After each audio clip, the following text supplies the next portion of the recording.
श्री राम जय जय राम।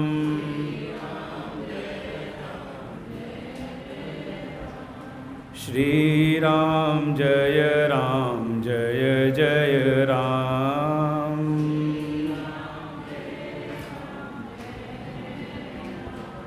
प्रेम से बोलो सच्चिदानंद भगवान की, राजा रामचंद्र भगवान की, वृंदावन बिहारी लाल की, हनुमान जी महाराज की, उमापति महादेव की, श्री सद्गुरुदेव भगवान की जय।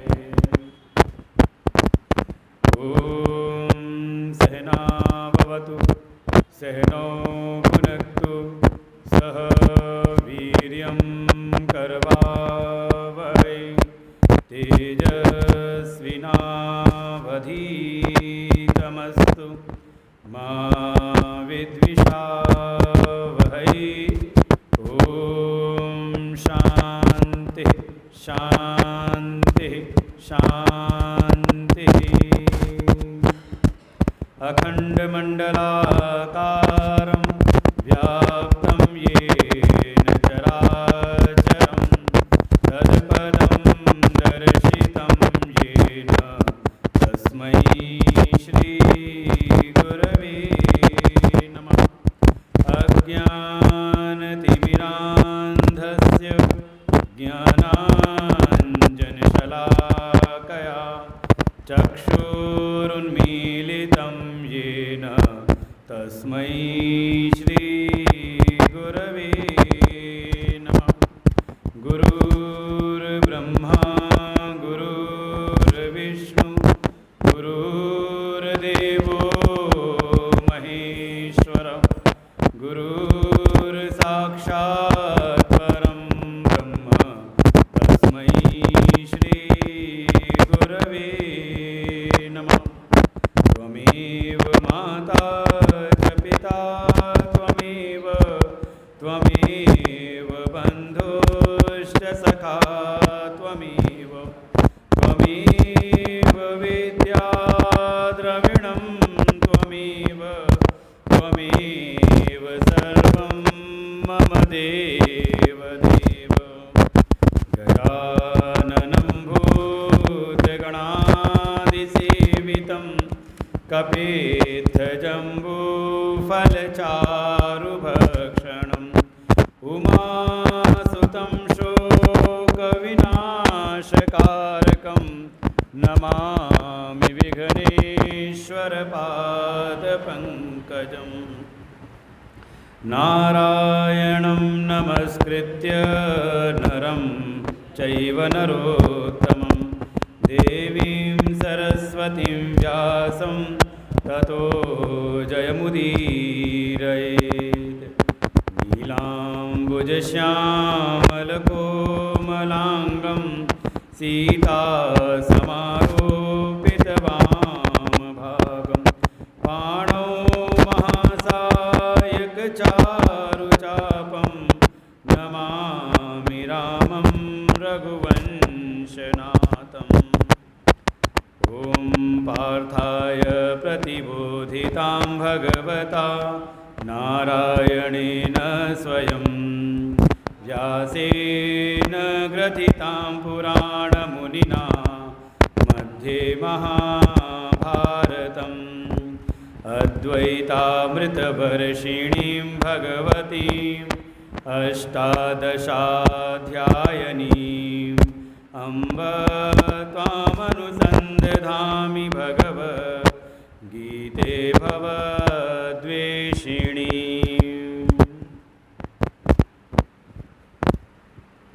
तीसरे अध्याय के 33वें श्लोक से पाठ करते हैं। 32 तक कल हो चुका था। तीसरे अध्याय का 33वां श्लोक। श्री भगवानुवाच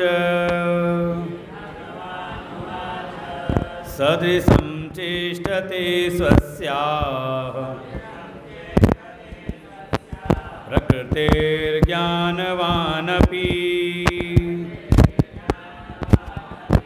प्रकृतिं यान्ति भूतानि निग्रह किं करिष्यति इन्द्रियस्येन्द्रियस्यार्थे इन्द्रियस्येन्द्रियस्यार्थे रागदेशौ व्यवस्थितौ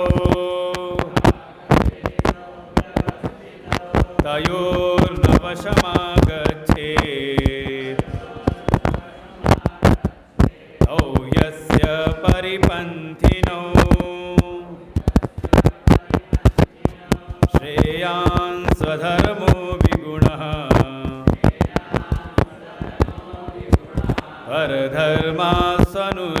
परधर्मास्वनुष्ठितात् स्वधर्मे निधनं श्रेयः परधर्मो भयावहः। अर्जुन उवाच अथ केन प्रयुक्तोऽयम् पापं चरति पूरुषः अनिच्छन्नपि वार्ष्णेय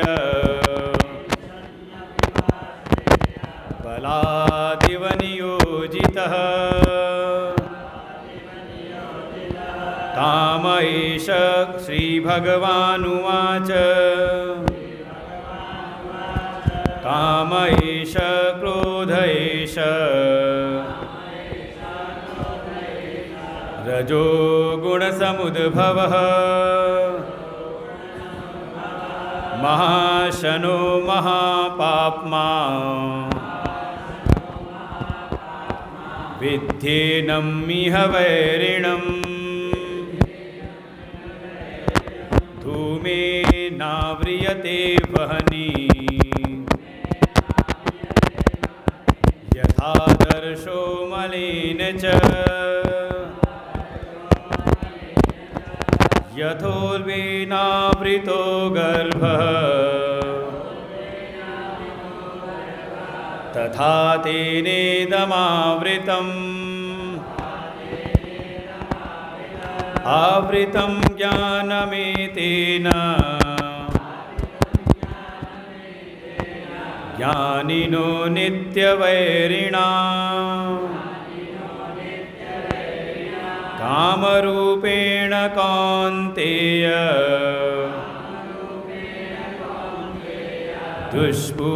दुष्पूरेणानलेन च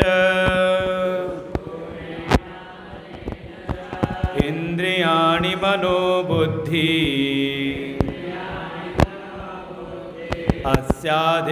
अस्याधिष्ठानमुच्यते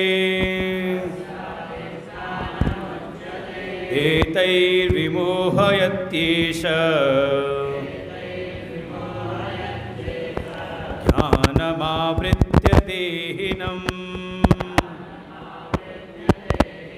तस्मात् त्वमिन्द्रियाण्यादौ नियम्य भरतर्षभ पाप्मानं प्रजहीह्येनं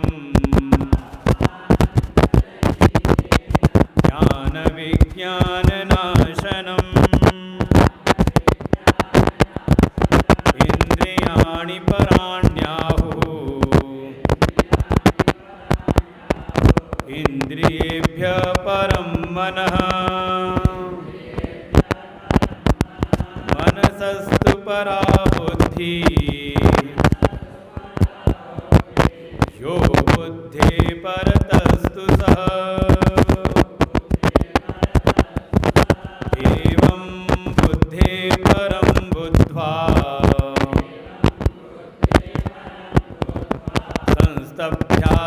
संस्तभ्यात्मानमात्मना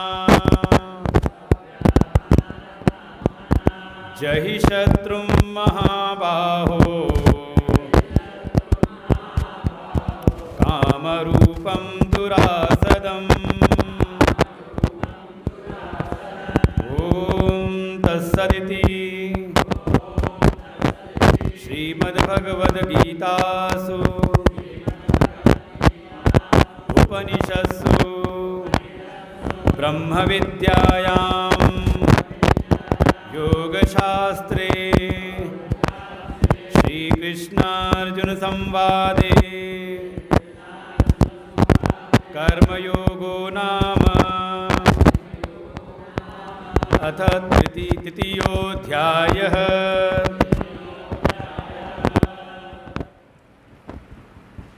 परमपिता परमेश्वर को कोटि नमन। प्रातः स्मरणीय परम श्रद्धेय परम वंदनीय अनंत श्री श्री सद्गुरुदेव भगवान के चरणों में कोटि नमन।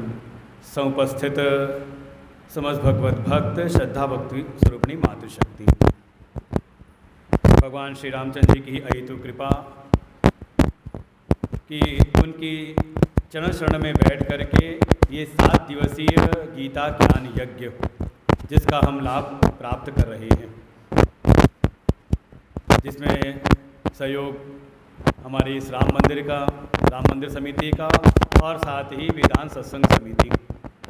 देखिए, ये दोनों जो हैं एक प्रकार से हमारे सनातन संस्कृति के आधार केंद्र हैं, जो हमारे यहाँ समाज के बीच में, भाई तीर्थों में तो भगवान के मंदिर हैं ही, लेकिन जन सामान्य के बीच में भी अपने जो भी क्षेत्र हैं जगह जगह पर मंदिरों की स्थापना केवल किसी कोरम के लिए नहीं कि कहाँ कुछ कोरम पूर्ति होती रहे, लोग जाके दर्शन करते रहें।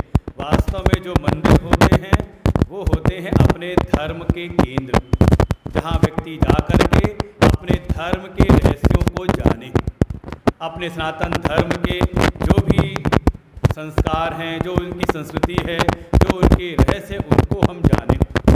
इसलिए परंपरा तो ये थी कि जहाँ देवालय हो वहाँ विद्यालय भी हो। विद्यालय अर्थात ऐसी व्यवस्था हो कि वहाँ पर हम अपने धर्म शास्त्रों को, अपने वेद, उपनिषद, गीता, रामायण, भागवत, शिव पुराण, देवी भागवत आदि जो भी पुराण हैं उनको भी हम जानें।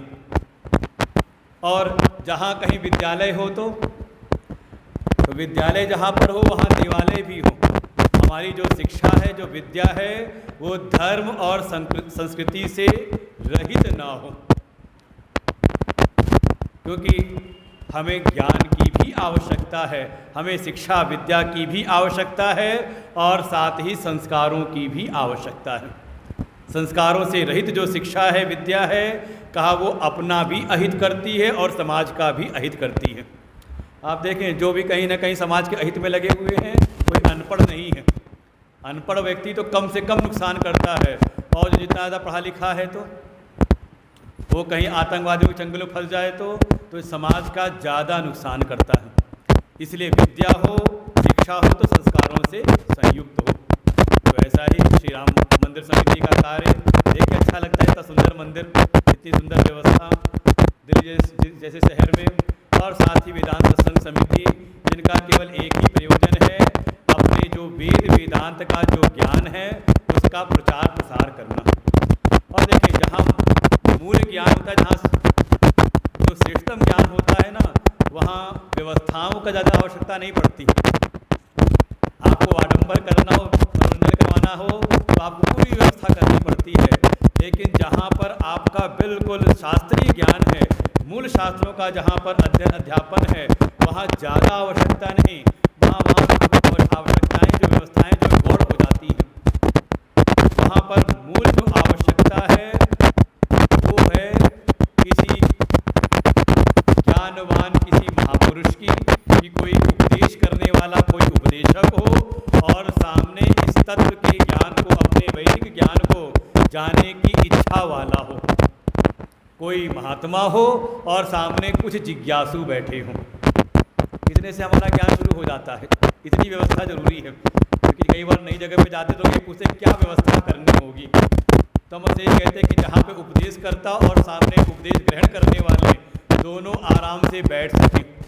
तो कहते थे दिल्ली में इतनी गर्मी में, ज्येष्ठ मास की सारी जगह त्राही हो रही, 50 डिग्री टेम्परेचर रिकॉर्ड पार कर लिया दिल्ली ने। उस जगह इतनी गर्मी में इतनी वातानुकूलित व्यवस्था, कहते थे भगवान की ही हम सब पर कृपा कहा है कि इतनी वातानुकूलित, इतनी उत्तम साफ सुथरी व्यवस्था में हम बैठ करके अपने वेदों का जो रहस्य है, क्योंकि जो गीता जी हैं, गीता जी में कुछ और नहीं, अभी हमने पढ़ा श्रीमद् भगवद गीतासु उपनिषत्सु, जो उपनिषद अर्थात वेद की जो ब्रह्म विद्या है और उस ब्रह्म विद्या को प्राप्त कराने वाले जो साधन हैं, कर्म योग अर्थात जो भी उपासना आदि जो विद्याएं हैं, उन सबका इसमें प्रतिपादन है। तो हम बैठ करके साधनों सुन रहे हैं और श्रीमद् भगवद गीता तो कह सकते हैं जो भी अभी कर्म के मार्ग में लगे हुए हैं। कई बार ऐसा समाज में भ्रम फैलाया जाता है, सबसे ज़्यादा भ्रम हमारे सनातन संस्कृति में फैलाया गया है। खूब ऐसा ड्रामा प्रचार किया जाता है कि हम अपने सनातन जो सदग्रंथ हैं उनसे दूर हो गए, कहीं ना कहीं वेदों से हम दूर हो गए। अपनी जो गीता जो हमें वास्तव में कर्म की ओर लगाती हैं सही प्रकार से, उससे हम अपने शास्त्रों से दूर होते चले गए। और जहाँ तक पुराणों की विद्या की बात है, रामायण, राम कथा और भागवत कथा, वो भी केवल कथाओं तक ही सीमित रह गई, केवल कुछ भजन कीर्तन और कथाओं तक।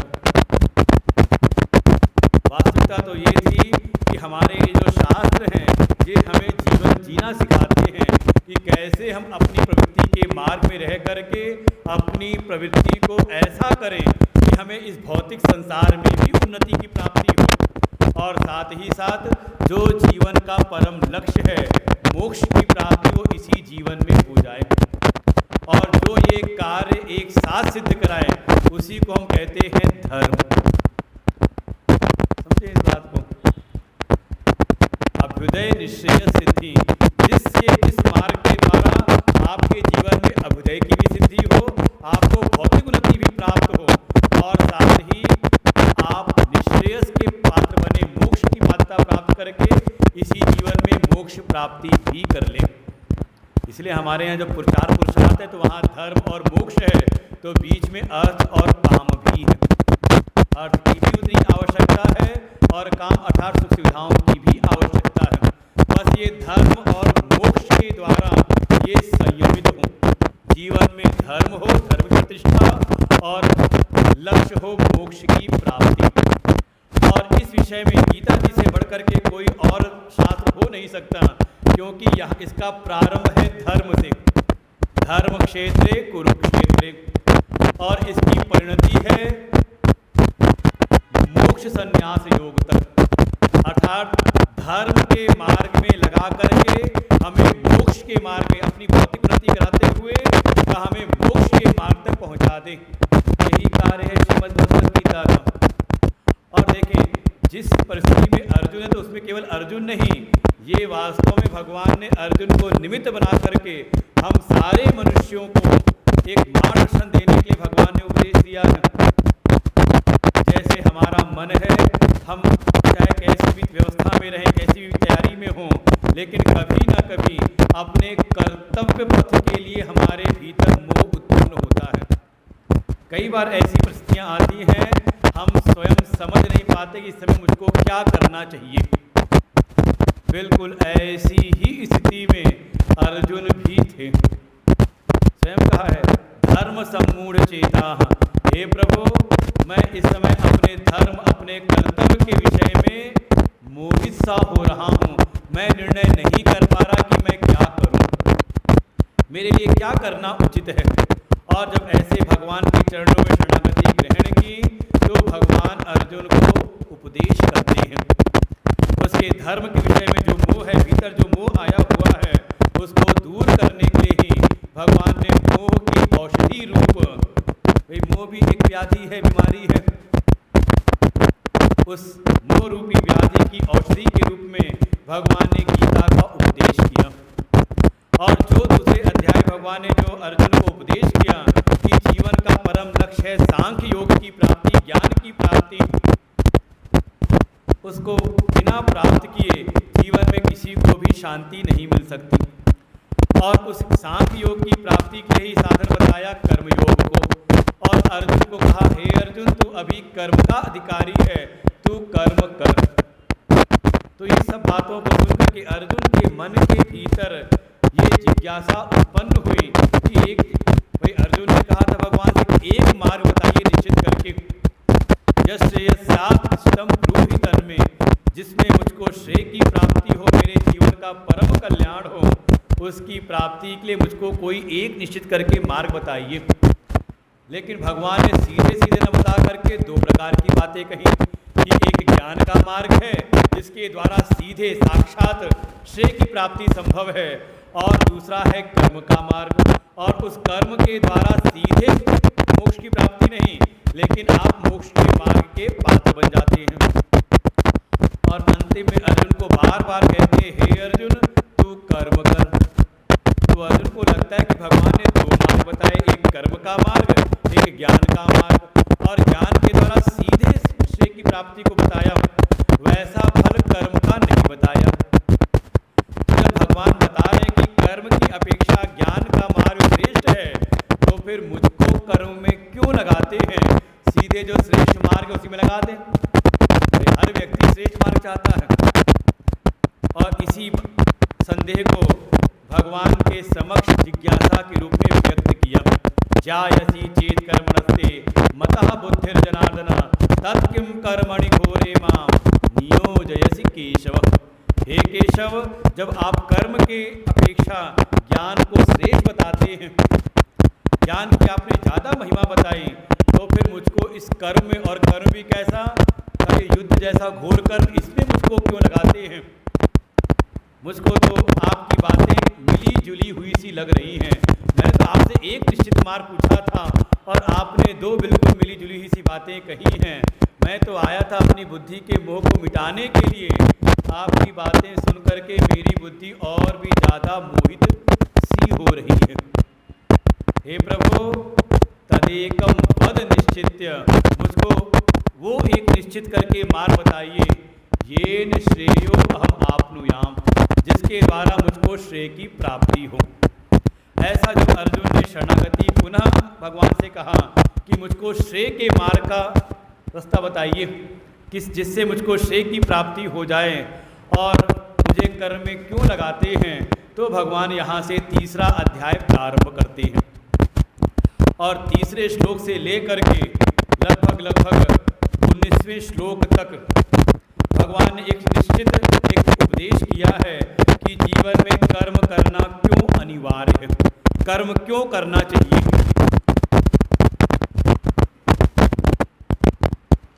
और उसमें अनेकों हेतु दिए। पहली बात तो भगवान ने एक बात निश्चित की कि जो अभी अज्ञान में ही पड़ा हुआ है, वो एक क्षण भी बिना कर्म किए रह नहीं सकता। ये बिल्कुल है। जिसको अभी आत्मज्ञान, आत्मनिष्ठा नहीं प्राप्त हुई है, वो एक क्षण भी, जो अभी शरीर देह में स्थित है, वो क्षण मात्र भी बिना कर्म किए रह नहीं सकता। तो उपाय क्या है? उपाय यही है कि कर्म तो करना ही है। बस उपाय ये है कि हम कर्म को कैसे करें, क्योंकि मन के भीतर कहीं एक संदेह, एक शंका कि कर्मों के द्वारा ही तो हम कहीं ना कहीं कर्म बंधन में बंधे हुए हैं। एक कर्म करते हैं किसी परिणाम के लिए, लेकिन फल तो मिल जाता है, लेकिन कर्मों से हमें छुटकारा होता दिखता नहीं। एक कर्म में दूसरे कर्म में, दूसरा तीसरे चौथे, ऐसे ही क्रमशः हम लगता है जैसे कर्म के बंधनों में बंधे हुए। भगवान कहते हैं बिल्कुल ये तो निश्चित है, लेकिन फिर भी तुम बिना कर्म किए रह नहीं सकते। तो उपाय है कर्म नहीं बल्कि कर्म योग करो। कोई अगर बलात् कर्म का त्याग कर दे और ज्ञान की प्राप्ति किए बगैर ही कर्म का त्याग कर दे, तो कहा वो संसिद्धि की, उस श्रेय रूपी सिद्धि की प्राप्ति कर नहीं सकता। उपाय है कर्म करे जो उसके नियत कर्म हैं, नित्य नैमित्तिक उपासना प्रायश्चित, जो ये नियत कर्म हैं इनको करे। लेकिन कैसे करे? तो भगवान ने एक दिशा दिखाई है, एक नया दृष्टिकोण दिया है, कहा है यज्ञार्थ भाव से कर्म करे। क्योंकि यज्ञार्थ भाव से किए हुए जो कर्म हैं, जो कर्म परिवर्तन नहीं कहा है, का कर्म करने के पीछे जो भावना है का उसको परिवर्तित करना है। जो अभी हम अपने जीवन में कर्म कर रहे हैं, वो कहीं ना कहीं अपनी कामनाओं के लिए, अपने निसंकल्पों के लिए, अपने स्वार्थ के लिए, भगवान कह रहे हैं स्वार्थ हैं।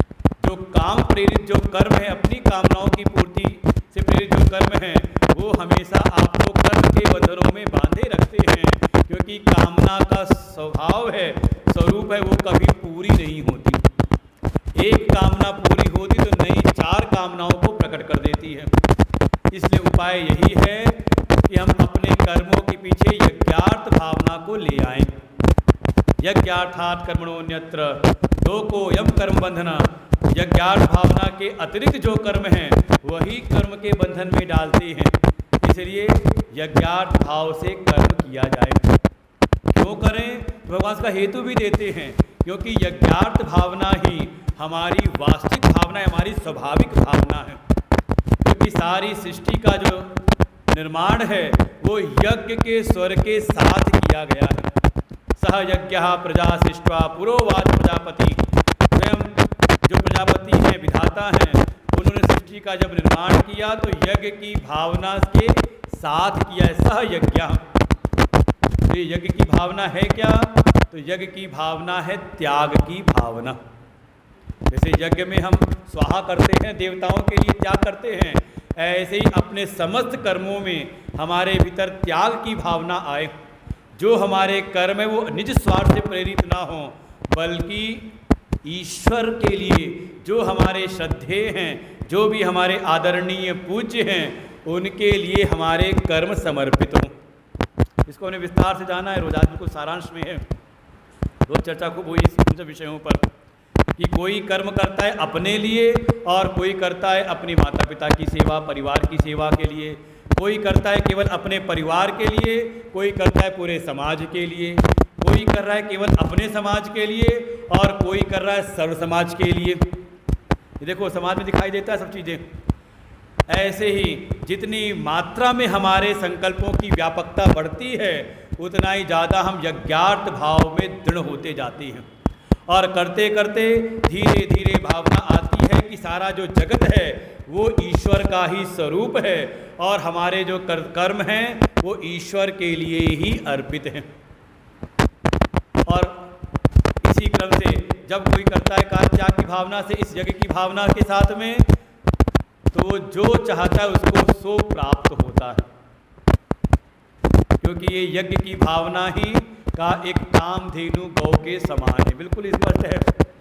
आप इस संसार में जो चाहते हैं वो आप त्याग करना शुरू करें, देना शुरू करें। इसका हमने खूब चिंतन किया है अच्छी प्रकार से, क्योंकि जो जो हम चाहते हैं स्वतः इस संसार में हम प्राप्त नहीं कर सकते। देखो हमारा चाहा हुआ हमें नहीं मिलता, जो हमारे प्रारब्ध में है या जो कोई दूसरा हमें दे रहा है उसी को हम प्राप्त कर सकते हैं। हम सुख चाहते हैं तो खुद सुख ले नहीं सकते, जब कोई हमें सुख देगा तो मिलेगा। हम प्रेम चाहते हैं लेकिन जबरदस्ती प्रेम ले नहीं सकते, जब कोई देगा तभी। ऐसे ही सम्मान है, सहयोग है, भाई सहयोग कोई देगा तब तो मिलेगा ना। आप जबरदस्ती ले लो सहयोग का, वहाँ पे विद्रोह होगा। तो जैसे हम जो चाहते हैं सो ले नहीं सकते, जब कोई दूसरा देगा तो हम प्राप्त करेंगे। अर्थात भोग करने में हम परतंत्र हैं लेकिन त्याग में हम स्वतंत्र हैं। इसलिए उपाय क्या है? कहा त्याग की भावना से हम कर्म करें।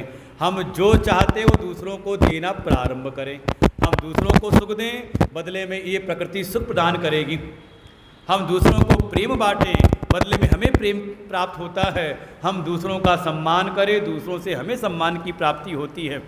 हम दूसरों का अच्छे कार्यों में सहयोग करें, हमारे भी अच्छे कार्यों में दूसरों का सहयोग। इसी को कहा परस्परम भावयन्तः। परस्परम भावयन्तः श्रेय परमवाप्स्यथ। आप अपने कर्मों के द्वारा जो भी पूज्य हैं, जो भी दैवी हैं, देव हैं, जो भी आराध्य हैं, आदरणीय हैं, आप अपने कर्मों के द्वारा उनका वर्धन करें। बदले में वो जो आपके द्वारा वृद्धि किए हुए, तृप्त किए हुए देव हैं, चाहे वो माता पिता हैं, चाहे धर्म, चाहे भगवान देवता हैं, वो बदले में हमें तृप्ति प्रदान करेंगे। ऐसे ही परस्पर भाव के साथ, ये बड़ी सबसे सुंदर बात है इस तीसरे अध्याय की। परस्परम भावयन्तः श्रेय परमवाप्स्यथ। जीवन कैसा हो? कहा परस्पर की भावना के साथ में, एक दूसरे के लिए करने की भावना। और कोई इसी समाज में ऐसा हो कि जो ले तो ले लेकिन दे ना तो, तो भगवान स्पष्ट कहते हैं, कहा फिर वो चोर है।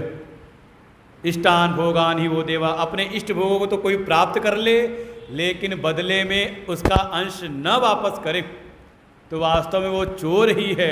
वो जो केवल अपने लिए जीवन जीता है, अपने लिए सारे कर्म करता है, वो तो कहीं ना कहीं पाप ही खाता है, पाप आत्मा है। और जो यज्ञ की भावना से, यज्ञ शिष्टाशिना संत, जो यज्ञ की भावना से कर्म करते हुए शेष पदार्थों से अपना जीवन यापन करता है, वो ऐसी यज्ञ की भावना से कर्म करते हुए, त्याग की भावना से कर्म करते हुए, कहा वो अपने समस्त पापों से मुक्त हो जाता है। और बिल्कुल सृष्टि का एक चक्र भी दिखाया कि सृष्टि में हर जगह त्याग की भावना चल रही है, और जो इस सृष्टि चक्र का पालन नहीं करता, भगवान कहते हैं उसका जीवन फिर व्यर्थ है। मोघम पार्थ जीवति। तो कब तक कर्म करना है? तो भगवान ने एक स्थिति दिखाई कि जब तक वो स्थिति न प्राप्त हो जाए तब तक हमारे लिए कर्म करना अनिवार्य है, और वो स्थिति है आत्मनिष्ठा। बहुत प्रसिद्ध बढ़िया श्लोक है 17वां 18वां। यत्त्वात्प्रतिरेव स्यात् आत्मतृप्तश्च मानवः आत्मन्येव च संतुष्टः तस्य कार्यं न विद्यते। 17वां 18वां।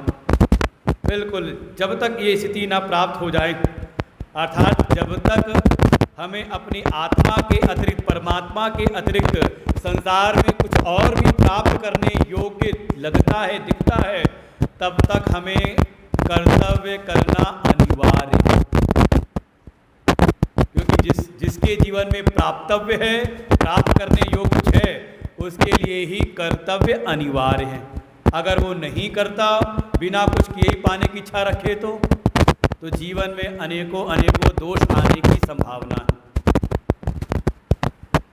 तो ये स्थिति है, जब तक हमारे भीतर जो वृत्तियां हैं, रति, तृप्ति, संतुष्टि, ये अपनी आत्मा में स्थित ना हो जाए, जब तक हम परमात्मा में ही हमारी रति, तृप्ति, संतुष्टि स्थित ना हो जाए, तब तक हमारे लिए कर्म अनिवार्य है।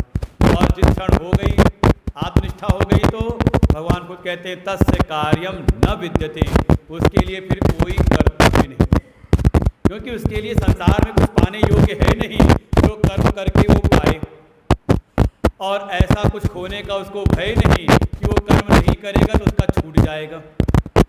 पाने की आशा और खोने के भय से जो सर्वथा मुक्त हो चुका है, क्योंकि उसने परमात्म तत्व की प्राप्ति, अपने परमात्म स्वरूप की प्राप्ति कर ली है, इसलिए उसके लिए कोई कर्तव्य है नहीं।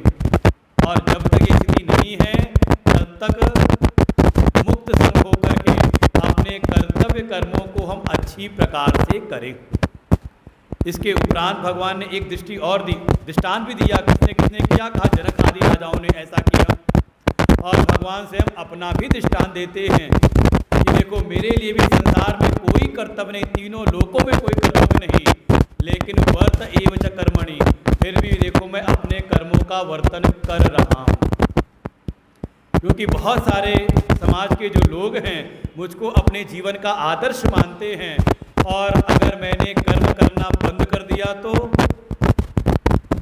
मेरा अनुशीलन करने वाले जो लोग हैं, मेरा देखा देखी वो भी कर्म करना बंद कर देंगे, और कर्मों के अभाव के कारण वो जो सृष्टि का चक्र चल रहा है उसमें कहीं न कहीं बाधा उत्पन्न होगी, और लोगों का, प्रजाओं के सहित विनाश हो जाएगा।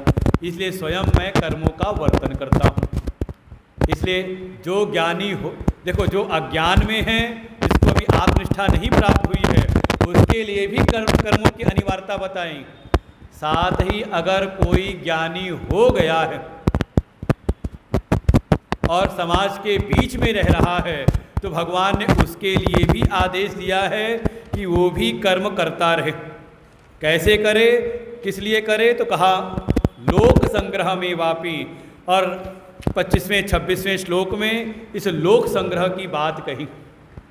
ठीक है, हमारा कर्मों के द्वारा अपना जो लक्ष्य था, लक्ष्य की प्राप्ति हमने कर ली, लेकिन समाज के अन्य लोगों को दिशा दिखाने के लिए, अन्य समाज के जो अन्य लोग हैं वो कहीं पथभ्रष्ट ना हो जाएं, उन मार्ग में, गलत मार्ग में ना चले जाएं, उनको सन्मार्ग में लगाए रखने के लिए जो ज्ञानी हैं, भगवान का स्पष्ट आदेश है जो कृतार्थ महापुरुष हैं वो भी समाज के बीच में रह करके उन अज्ञानियों के जैसे ही कर्म करें और उनके बीच में उनके जैसे कर्म करते हुए और उनको भी इस सन्मार्ग की ओर लेकर के आए।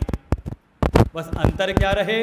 कहा जो अज्ञानी है वो आसक्त होकर कर्म करता है और जो ज्ञानी है वो आसक्ति से रहित होकर के कर्म करे। बहुत सुंदर। जो अज्ञानी है उनके लिए भी कर्म की अनिवार्यता बताई और समाज के बीच में जो ज्ञानी जन रह रहे हैं उनके लिए भी आदेश दिया है। जैसे कई बार आप लोग घर में करते हो, छोटे बच्चे को रास्ता दिखाना है तो बिल्कुल कई बार खुद उन कामों को करते हुए बच्चे को हम शिक्षा देते हैं। इसका बहुत सारे दृष्टांत देखे हैं 2-3 दिन में पीछे। उसको भी हम सही रास्ता, कई बार तो माता पिता बोलना जानते हैं लेकिन बच्चे के जैसे तोतली भाषा बोलते हुए बोलते हैं। क्यों कर रहे हैं? क्या भूल गए हैं क्या बोलना? कहा नहीं, जो बच्चा जैसा है उसके स्तर पर आकर के धीरे धीरे उसको बोलना सिखाते हुए उसकी वाणी को भी शुद्ध करा देते हैं। तो भगवान ने आदेश दिया है जो ज्ञानी हो चुके हैं उनको भी वो समाज में के बीच में जा कर के अज्ञानियों के जैसे ही कर्म करें। बस अज्ञानी करता है आसक्त होकर के, ये जो ज्ञानी हैं ये आसक्ति से रहित होकर के, किसी कर्म और किसी कर्मफल की आसक्ति के लिए नहीं बल्कि उससे मुक्त होकर के। ऐसा लोक संग्रह का भी बहुत सुंदर एक भाव भगवान ने यहाँ व्यक्त किया। और इसके बाद भगवान बिल्कुल निष्कर्ष के रूप में 20वें श्लोक में कह देते हैं भाई बाहर से देखें तो ज्ञानी और अज्ञानी इसी समाज में रहते हैं और कई बार तो एक सामान्य व्यक्ति कह देता है कि हम में और गुरु जी में क्या अंतर है। कई बार धारणाएं बन जाती हैं साथ रहते रहते कि हम में और ज्ञानी पुरुष में क्या अंतर है। हम भी खाते पीते हैं, वो भी भोजन पानी खाते पीते हैं। हम भी अपना कुछ जीवन का व्यवहार करते हैं, वो भी व्यवहार करते हैं। हाँ ठीक है, गुरु जी को अपने विषय का ज्ञान है, विशेष ज्ञान है, हमें अपने कर्तव्य क्षेत्र के विषय का विशेष ज्ञान है। तो अंतर क्या है? तो अंतर बहुत है। तो 2 श्लोकों में भगवान ने अंतर दिखाया था कि एक अज्ञानी है उसकी दृष्टि कैसी है, का बाहर से तो दोनों काम करते दिखाई दे रहे हैं लेकिन अंतर है भीतर का। जो अज्ञानी उसकी स्थिति कैसी है कि प्रकृति के गुण ही गुण में वर्तन कर रहे हैं। प्रकृति क्रियमाणानि, जो प्रकृति के गुण हैं वही सारे कर्म, सभी प्रकार के कर्मों को करवा रहे हैं। वही शरीर से कर्म हो रहा है, क्रिया हो रही है, शरीर बना है प्रकृति गुणों से और बाहर के जो विषय हैं वो भी प्रकृति के गुणों से ही निर्मित हैं। तो प्रकृति के गुण ही गुण में वर्तन कर रहे हैं लेकिन जो अभी अज्ञान में पड़ा हुआ है, प्रकृति के गुणों से मोहित हो रहा है, वो प्रत्येक कर्म में अपना कर्तापन बना लेता है। अहंकार मूढ़ आत्मा कर्ता अहम इति मन्यते। वो हर कार्य करते समय कर्तापन के साथ करता है, मैं करने वाला हूँ। लेकिन उसी जगत में जो क्रियाशील ज्ञानी हैं उनकी स्थिति कैसी? कहा वो तत्व को जानते हैं। किसके तत्व को? का गुण और कर्म के तत्वों को जानते हैं और जान करके स्पष्ट इस भाव में रहते हैं कि गुण ही गुण में वर्तन कर रहे हैं। प्रकृति से बना ये जो शरीर, इंद्रिय, मन, बुद्धि हैं, कहा प्रकृति के गुणों से निर्मित विषयों में, शब्द, स्पर्श, रूप, रस आदि विषयों में कहा ये वर्तन कर रहे हैं। ऐसा जान करके इति मत्वा न सज्जते, वो कहीं पर भी आसक्त नहीं होते। ऐसी स्थिति दिखाई है। और कल दृष्टांत दिया था। कैसा दृष्टांत? कहा जैसे एक कच्चा नारियल है पानी वाला और एक है सूखा नारियल। बाहर से दोनों समान दिखाई देते हैं लेकिन अंतर क्या है? कहा जो पानी वाला कच्चा नारियल है उसको खोल से चिपका हुआ है, खोल टूटती है तो अंदर की गिरी भी टूट जाती है। लेकिन जो सूखा हुआ नारियल वो खोल को छोड़ देता है भीतर से और ऊपर की गिरी टूटती है, उसका जो गोला है वो अलग हो जाता है। ऐसे ही ज्ञानी की स्थिति रहती है। वो सब कुछ करते हुए भी सब में बिल्कुल आसक्ति से रहित रहता है। केवल समाज के प्राणियों को एक दिशा दिखाने के लिए, अब उसको संसार में कुछ पाने योग्य है नहीं, वो अपना जो सबसे ज़्यादा पाने योग्य था, जो वास्तव में पाने योग्य वस्तु थी,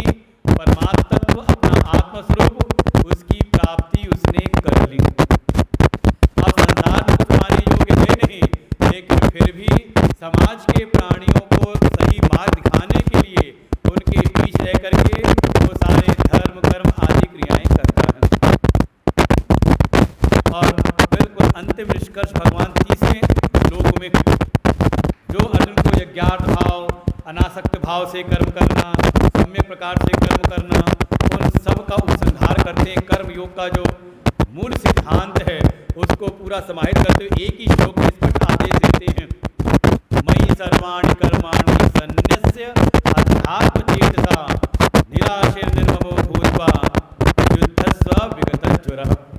हे अर्जुन, तुम अपने समस्त कर्मों को मेरे लिए समर्पित करो। तो कई बार क्या होता है, जो आचार्य उपदेश करने वाले होते हैं वो त्याग की भावना सिखाना चाहते हैं समाज के लोगों को, त्याग के साथ कर्म करो, किसी श्रेष्ठ के लिए त्याग करो। तो कई बार सुनते सुनते जो सुनने वाला समझ में आता है किसके लिए त्याग करें, गाना रहते कई बार ये किसके लिए त्याग करें। और जो उपदेशक है वो प्रारंभ में सीधे नहीं कहता कि चलो मेरे लिए ये समर्पण कर दूँ, कहीं ऐसा ना हो सुनने वाले को ये न लग जाए कि जो उपदेश करने वाले तो अपना काम बनाने में लगे हुए हैं। इसलिए भगवान बहुत सावधान है कि पता है कि ऐसा ना हो, ये जो भक्त है ये भगवान में ही दोष न निकाल ले, क्योंकि कहीं अभी प्रारंभिक स्थिति है, कहीं मन के भीतर जो कामनाएं बनी हुई हैं इस साधक में, कहीं ऐसा न समझ ले कि भगवान में अपनी कामना को तृप्त कराने के लिए, क्योंकि ऐसे आक्षेप लगते आए हैं समाज में भी, कई बार शास्त्रों पर ऐसे आक्षेप किए हैं। लेकिन जब कहा मयि सर्वाणि कर्माणि, तो भगवान मयि का तात्पर्य ये देह से संयुक्त कोई उपदेशक नहीं, देह में स्थित कोई नहीं, वसुदेव देव के पुत्र वो कृष्ण नहीं, बल्कि मयि का तात्पर्य कहा जो सभी भूतों के भीतर रमण कर रहे हैं। वासुदेवे वसंत सर्वाणि भूतानि, जो सभी भूतों के भीतर आत्म रूप से विद्यमान है, जो सर्वात्मनि सबकी आत्मा रूप से विद्यमान है, उन परमात्मा के लिए तात्पर्य बिल्कुल स्पष्ट है। जगत ईषधि युक्त सेवनम, सारे जगत के प्रति ईश्वर की भावना करते हुए अपने व्यष्टि संकल्पों को समष्टि के संकल्पों के लिए समर्पित करते हुए कहा अपने कर्मों को करें, समर्पित कर दे।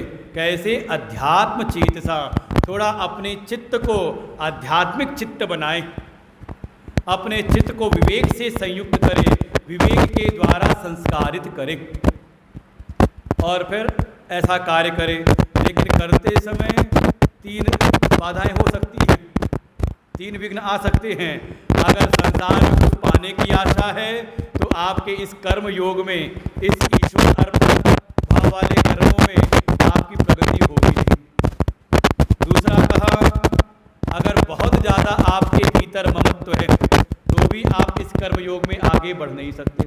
भाई जिसकी अपनी देह की ममता हो तो अपने भरण पोषण में लगा रहेगा केवल, तो माता पिता की, परिवार की सेवा भी नहीं कर सकता, फिर ईश्वरीय भाव से सारे जगत की सृष्टि की सेवा बहुत दुर्लभ है। और तीसरा, भविष्य के प्रति असफलता की आशंका, अगर भय से आक्रांत है तो भी वो इस कर्मयोग में आ नहीं सकता। ये दूसरे दिन कहा था, कर्मयोग में प्रवेश करने के लिए का इन सब चीज़ों को किनारे, भगवान उसी बात को यहाँ पर कह रहे हैं। समस्त प्रकार की संसार में जो भी आपकी आशाएं, संसार से लगी हुई आशाएं हैं, पहले उन आशाओं को त्याग दे। अब भजन में आप गाते भी हो, एक आशा राम जी से दूजी आशा, क्योंकि बाकी जगह आपकी जहाँ भी आशा लगी हुई है, पक्की बात हो कभी ना कभी तो टूटेगी ही टूटेगी। जब धृतराष्ट्र की आशा टूट गई तो जो सारी शक्ति से संपन्न थे, लगता था कि विजय तो हमारी ही होगी, लेकिन एक घटना ऐसी घटी कि उनकी सारी विजय की आशा खंडित हो गई। तब सुनना शुरू करते गीता जी का ज्ञान। संसार में जो भी सुख की आशा आपकी लगी हुई है, वास्तव में संसार में कहीं सुख है नहीं, केवल उसका आभास होता है।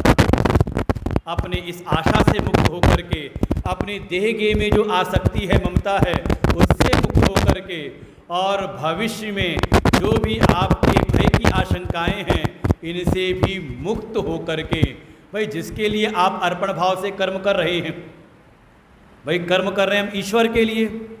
अरे इतना काम तो दुनिया में भी लोग करते हैं, 1 महीना अपने मालिक के लिए कर्म करते हैं, कहीं ना कहीं विश्वास है ना कि 1 महीने बाद तनख्वाह मिल जाएगी, कि पहले मिल जाती तो करते हो?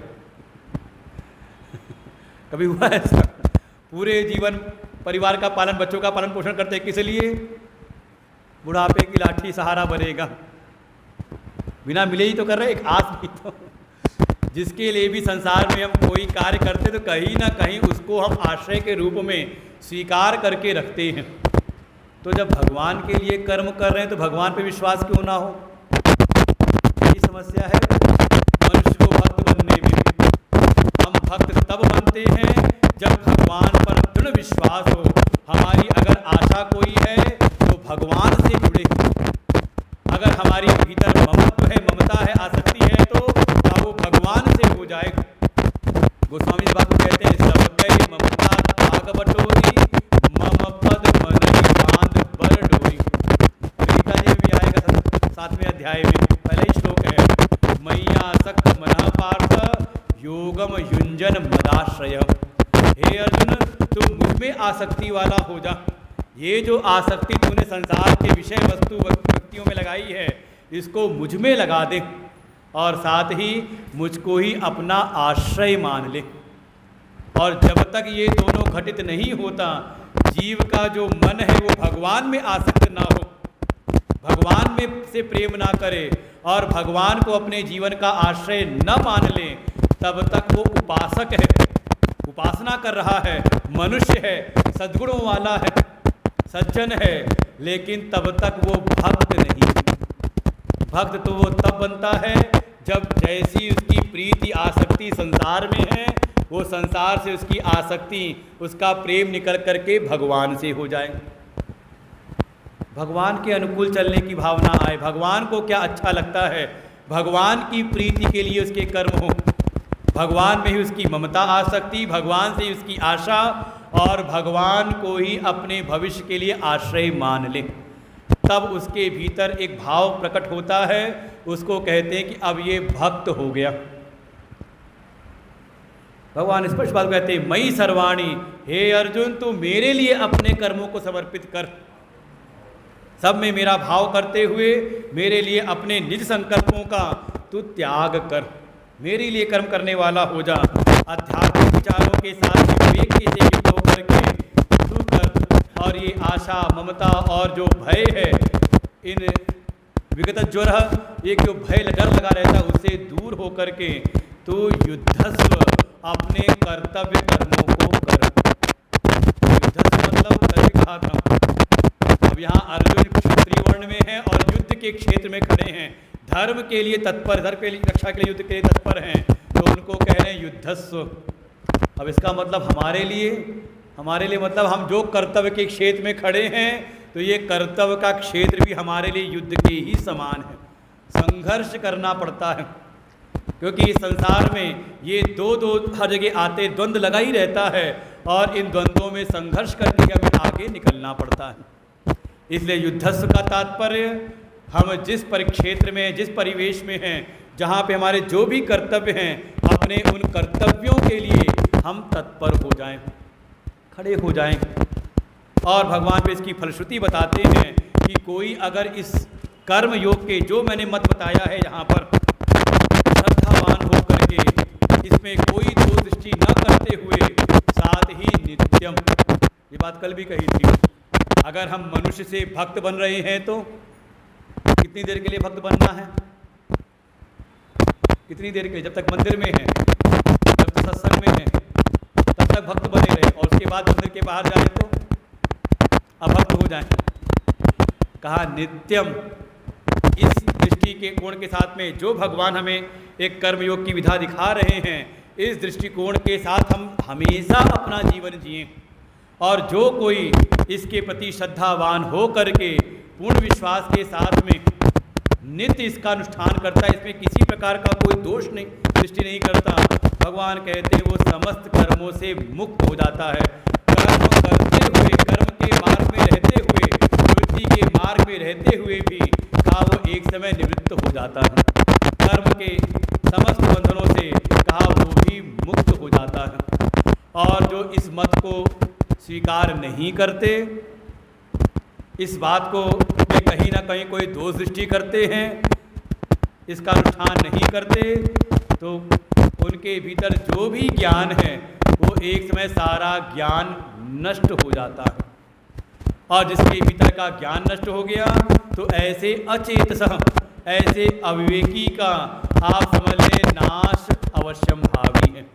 उनका फिर इस कर्म के बंधनों से उसका कोई छुटकारा नहीं होता, वो बार बार इस कर्म के चक्र में पड़े रहते हैं। पुनरपि जननम पुनरपि मरणम पुनरपि जननी जठरे शयनम का ये जन्म मृत्यु के चक्र में कहा वो फिर चलते रहते हैं।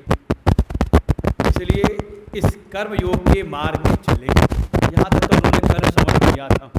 इसके बाद मन के भीतर एक ऐसा हो सकता है भगवान ने अर्जुन के भीतर पहचान लिया हो, अर्जुन को जैसे लगा हो कि जब आपके द्वारा ये स्थापित इतना सुंदर मार्ग है, सुन करके बड़ा अच्छा लग रहा है, सुनने में अच्छा लग रहा है, लेकिन सुनने के बाद भी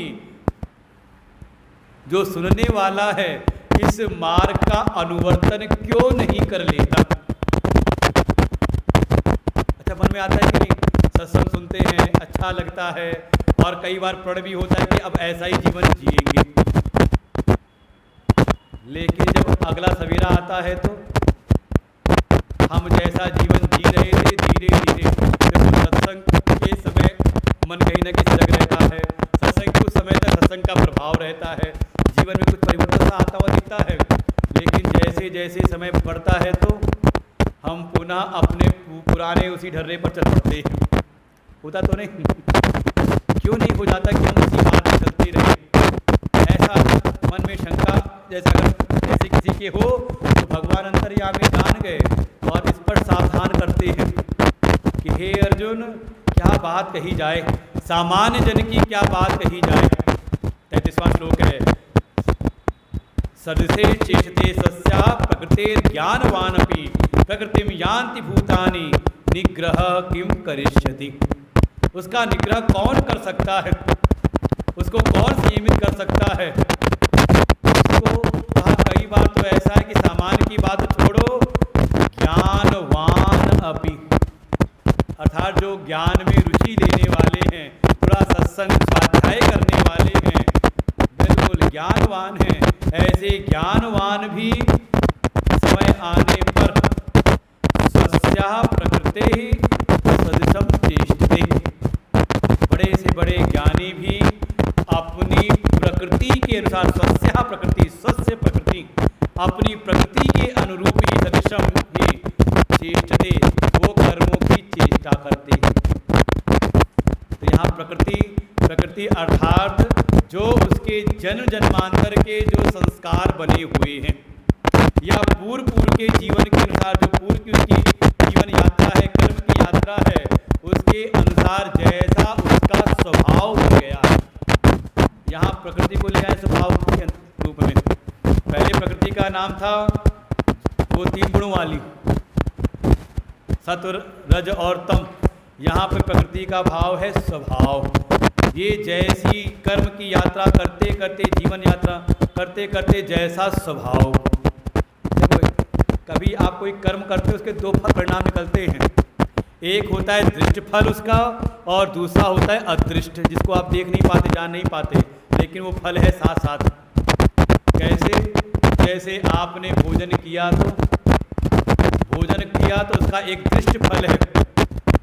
भोजन अगर स्वाद वाला बढ़िया रस वाला था तो एक तो आपको संतुष्टि मिली, थोड़ी तृप्ति मिली, फिर साथ ही साथ भोजन करते ही जो आपको भूख की पीड़ा थी, क्षुधा की जो पीड़ा थी, वो पीड़ा दूर हो गई। हुआ ना दृष्ट फल, भोजन अच्छा लगा और भूख हमारी मिट गई।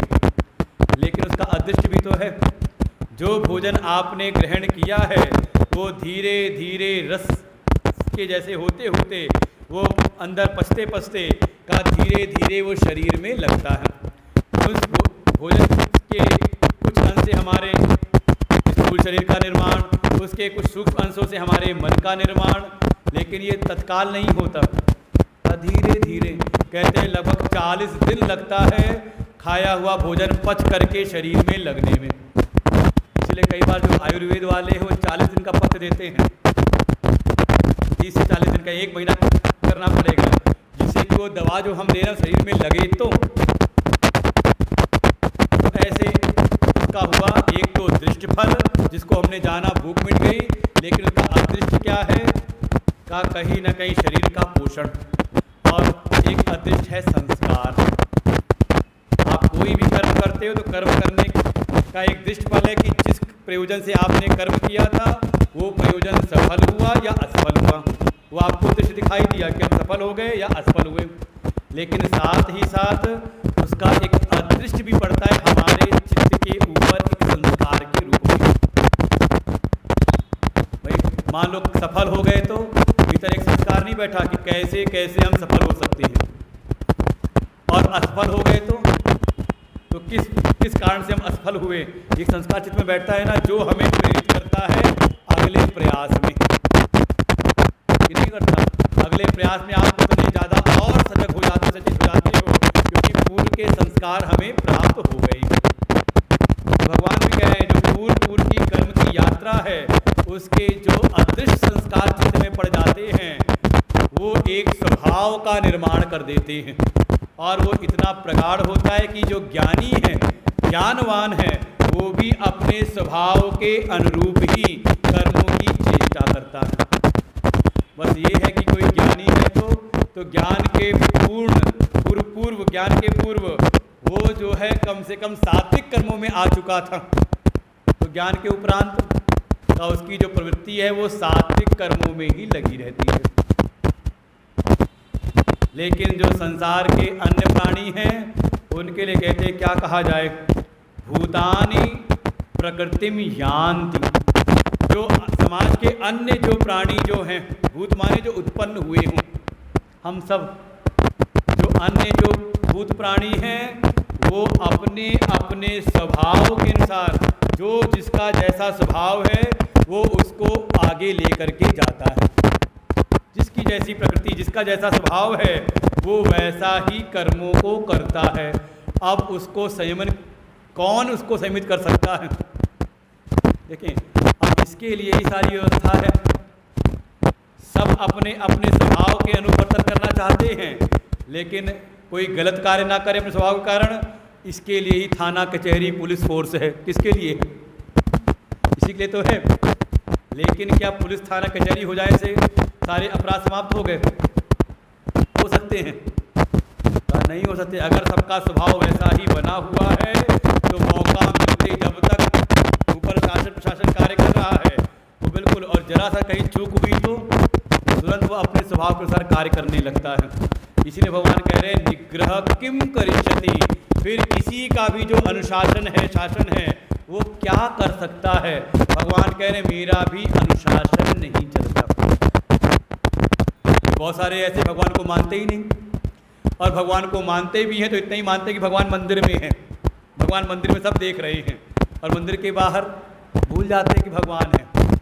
यही तो कारण है कि कोई ऐसा है कि मंदिर में जाके बहुत सजग रहता है और कह भी देता है, तीर्थ में आए हैं, मंदिर में आए हैं, यहाँ झूठ मत बोलो, यहाँ कोई गलत काम मत करो। लेकिन वही जाके मंदिर के बाहर कहा वो आराम से करता है काम। भगवान कह रहे मेरा क्या, किसी का भी अनुशासन क्या कर सकता है? क्यों? क्योंकि सब के सब अपने स्वभाव, अपनी प्रकृति के अनुसार वर्तन कर रहे हैं। तो फिर सारे शास्त्र निरर्थक हो गए। कहा नहीं, कहा इसी के लिए धर्म का प्रवेश होता है। अगला श्लोक भगवान इस बात में कहते हैं। तो करना क्या है? का इंद्रियस्येन्द्रियस्यार्थे